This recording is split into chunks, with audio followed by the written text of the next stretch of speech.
चला बनवूया आज आपण फ्लावरची भाजी, तेही विदाऊट पाण्यामध्ये शिजवलेली। तर चला आपण रेसिपीला सुरुवात करू। तर सगळ्यात आधी आपल्याला फ्लावर स्वच्छ बघून घ्यायचा, आळ्या वगैरे असतात त्यामुळे चांगला असं सगळं हे करून बघून घ्यायचं आणि त्याचे असे थोडे थोडे तुकडे असे काढून घ्यायचे आणि नंतर आपण त्याला बारीक कापायचं। कापतानाही त्याच्या लक्ष ठेवायचं, कारण लहानशी त्यात आळी असू शकते।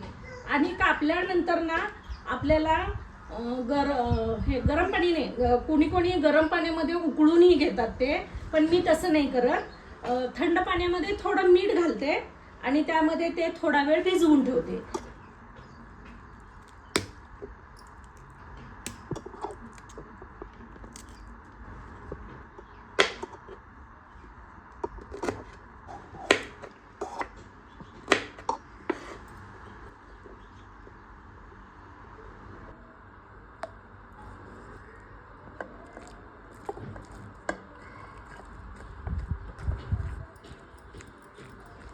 फ्लावर गरम पाण्यात भिजायला ठेवले, तोपर्यंत आपण त्याची फोडणी करून घेऊया। तर सगळ्यात आधी पॅन मध्ये थोडंसं तेल घालून जिरं, मोहरी, कढीपत्ता घालून घेऊया।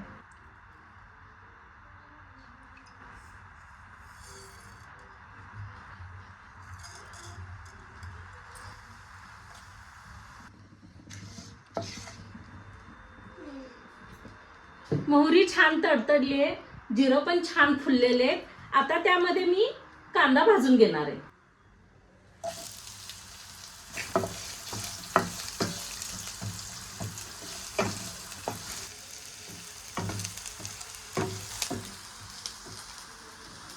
कांदा आपला चांगला लाल भाजून झालाय। आता आपण त्यामध्ये टोमॅटो घालून घेऊया।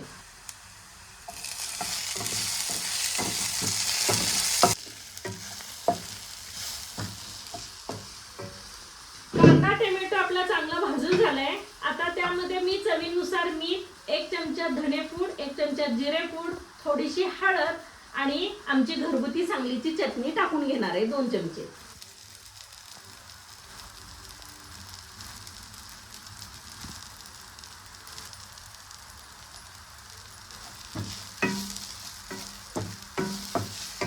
मसाला आपला भाजून झालाय।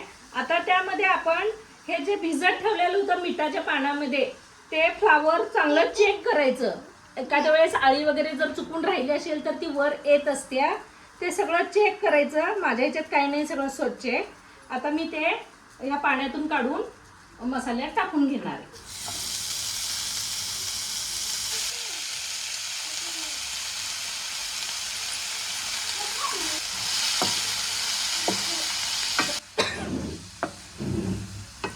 फ्लावर मसाल्यामध्ये एकजीव झालेले आहे। आता त्यावर कोथिंबीर थोडीशी घालून घेऊन मी झाकून ठेवणार आहे 1-5 मिनिटासाठी। 5 मिनिटांमध्ये आपली भाजी शिजून तयार होते।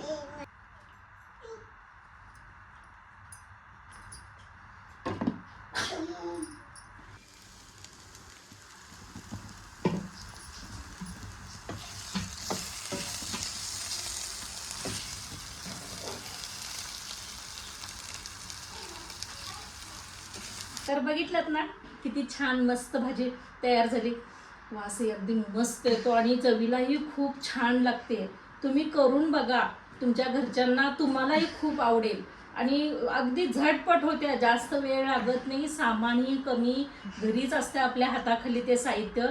तर तुम्ही अशी बघा बनवून, आणि आवडली तर कमेंट करून सांगा आणि शेअर करा, सबस्क्राईब करा, लाईक करा। चला भेटू, बाय बाय।